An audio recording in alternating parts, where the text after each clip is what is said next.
What's up, everybody? It's Blackjack Buck. Today, we're gonna go over my first week of my trip to Colombia. I stayed for a whole month there, so nothing's really in a particular order, or I don't know. I just shot a lot of video and photos, and I'll kind of just explain a little bit. Fell down there. This was a fun little spot at the marina in Cartagena, Colombia, which was my first stop, and where I spent the majority of my time. This guy in the white shirt is Fabian, and his girlfriend Kelly. Super wonderful people. Fabian, I reached out to. I found him on Instagram, and was just like, oh, there's Eric. I was like, yo, dude, coming to Cartagena. I don't know anybody. Traveling solo. So you want to skate or what? So he took me in and introduced me to all the crew. There's a couple of us there. We spent a lot of time at this little plaza, at this La Iglesia de la Trinidad in Getsemani. It's a little zone of Cartagena.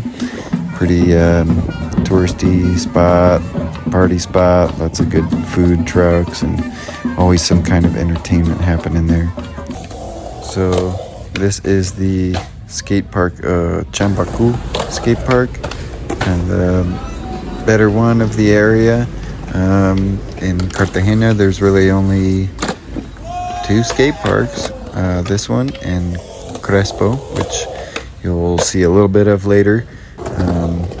I was there for a week, so I'm just gonna do week by week. And this is kind of just the first week skating with the boys. There's Juan Pablo. He's a ripper. A lot of rippers down there. Me trying to do stuff. Go with Juan Pablo again. Yeah, super cool people. It was really neat to link up with all these guys. There's young Sebastian. He's a good kid. Yeah, a lot of good heart. A lot of just solid core skateboarding spirit. And there's Fabian. And really just had an awesome time. I'm super glad that I was able to link up with these guys. And they were awesome to me.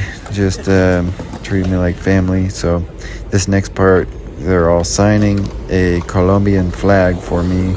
It's kind of a tradition I have everywhere I travel to. I get a flag of the country or whatever, and have people I meet along the way sign it. Usually it's a bunch of skateboarders. Yeah. Didn't end up taking my Barcelona flag, my Catalunya flag, home with me because somebody stole my backpack and stole that. So it's a story for another day.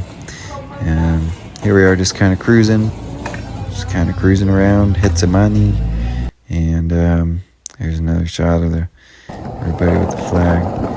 This is Cartagena. That's looking out at Boca Grande, out over the bay. Pretty sweet, fun cruising around with these guys at night. This is on my way to Bogota. I flew into Cartagena April 1st, and this was April 4th. Just absolutely gorgeous country, flying over Colombia. I was really shocked to learn that Bogota sits at around 8,600 feet elevation, so pretty wild.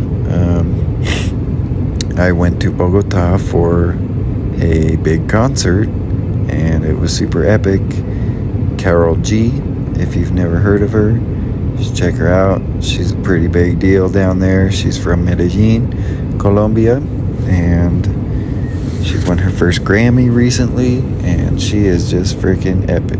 So I got this little Airbnb. This was the night I got in. I was a little tired, so I didn't do too much. I'm a little tired right now, too. Yeah, nice little views, sunset coming out. cool little Airbnb, really nice spot. I was the first person to stay here with this host. It was a really nice spot, and out the window during the day, even at night, you can kind of see the stadium over there. It's really close by. That's kind of why I got it. So, yeah, nice little spot, though. I was really glad to have the chance to stay here, and it was super cozy, and only, I think, $25 a night.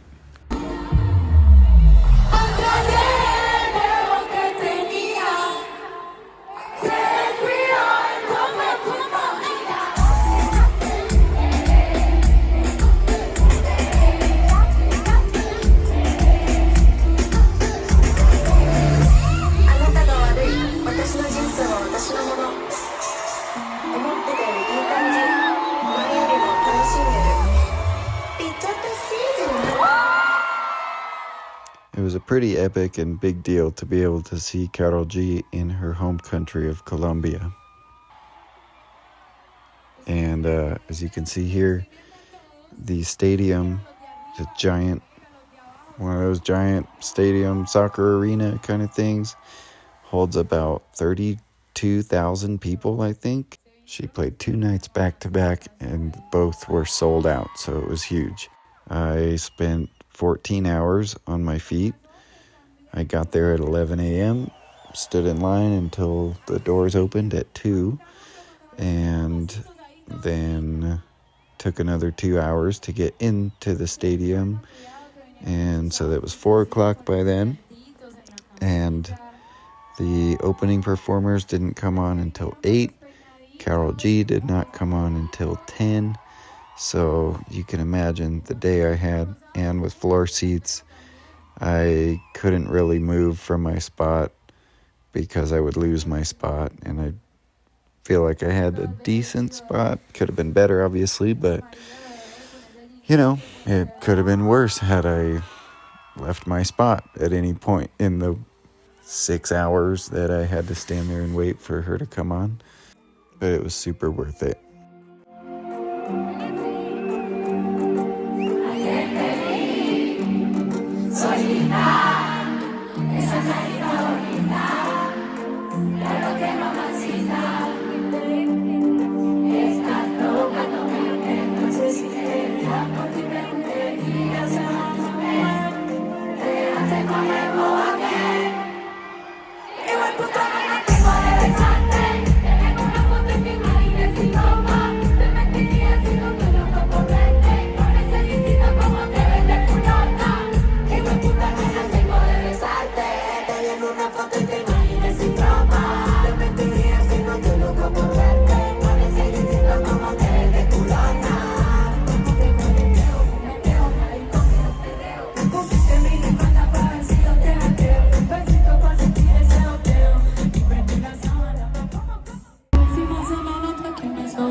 To me, this was so much more than just a concert. It was a whole performance, a whole experience, and I'm so glad I got to go.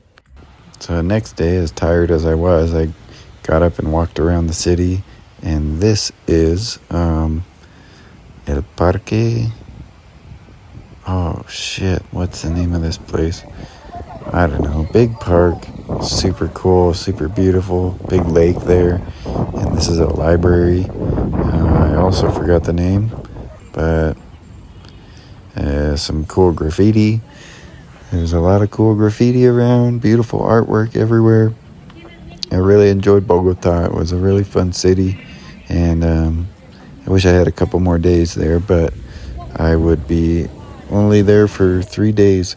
I went to the skate park the night of the second concert.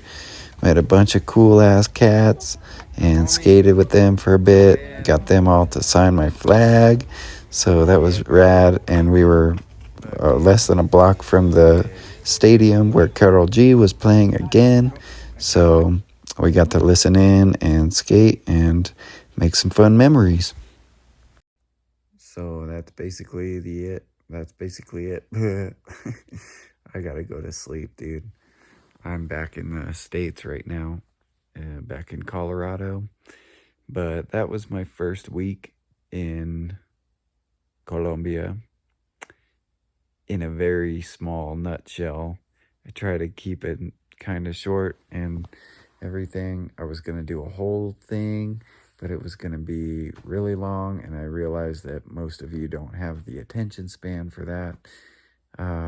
So figured I'd break it up into segments. Gives me time to, I don't know, it just makes it easier to post things and finish things and be a man of my word and post videos of my trip. So it's hard to say what my favorite part about week one was. It was all kind of crazy. Like I said, I just went down there. I didn't know anybody. I just had kind of my intent was just to get out of my head, out of my comfort zone, out of everything, away from everything after the kind of pretty shitty last couple months leading up to that for me in my life. So yeah, I was really thrilled to just like be completely out of my element and not have to think about, I didn't have time to think about all the bullshit going on in here. Oh, that's my shirt, bruh. Karol G, La Bichota. Oh, she's the best, dude. Anyway, yeah, I didn't have time to think about any of that, and I'm so glad I went on this trip. And it's my first time really traveling like alone to a foreign country. Part of it also too was I wanted to improve my Spanish, y creo que he estado mejorando mi español mucho, especialmente pasando un mes en Colombia. Todavía no es perfecto, pero está mejorando. It's getting better. But let me know what you guys think. What did you think was cool? Obviously, there's not like, I don't know. It's just kind of an all over the place video, but at least wanted to share with you guys and tell you about my experience. So, part 2, week 2. It's gonna be a crazy one. I might dig out the blog. I think I'm going to read a blog entry from week 2 because it was very different than week 1. So I will do that. Keep a lookout. If you're not already subscribed, check it out, I'm gonna go on more trips soon, so you don't want to miss out on the action. Maybe you do. You just want to be a fucking marica. That's fine with me. You know, don't follow, don't subscribe, and you won't get to see cool stuff happen. So, all right. Thanks you for those of you who are watching. I've been working every day since I got back, so I need to go to sleep because I'm working tomorrow too, all day, and the next day, and the next day, and the next day, and the next day. I'm out of it. Peace out, guys.